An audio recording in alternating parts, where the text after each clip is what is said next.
రంపచోడవరం నియోజకవర్గం గంగవరం మండలం కుస్మరాయి జంక్షన్ సమీపంలో సోమవారం జరిగిన ప్రమాదంలో కారు ట్రాక్టర్ నుజ్జునుజ్జయ్యాయి. అల్లూరి జిల్లా గంగవరం మండలం కుస్మరాయి జంక్షన్ సమీపంలో జరిగిన ఈ ప్రమాదంలో ట్రాక్టర్ ఇంజన్ ముందు భాగం 2 ముక్కలైంది. ఈ సంఘటనలో ఎవరికీ ఎటువంటి ప్రాణ నష్టం లేకపోవడంతో అంతా ఊపిరి పీల్చుకున్నారు.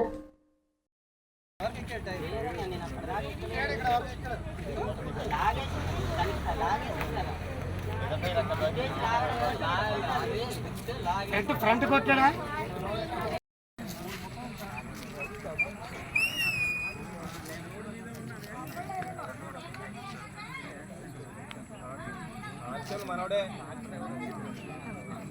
ఇటు తిరగబోతాడు కట్టు కొట్టేసాడు. మంచి స్పీడ్ మీద నేను బండి రన్నింగ్ లో కూడా లేదు.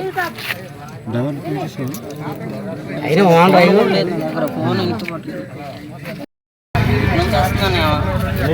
వైట్ లైన్ దగ్గర ఆగాను. ఇటు అటు చూస్తున్నాను బండి కోసం. చూస్తున్నా ఇటు చూడబోతాడు గచ్చి కొట్టేసాడు. స్పీడ్ మీద వస్తున్నాడు అన్నీ అంతే.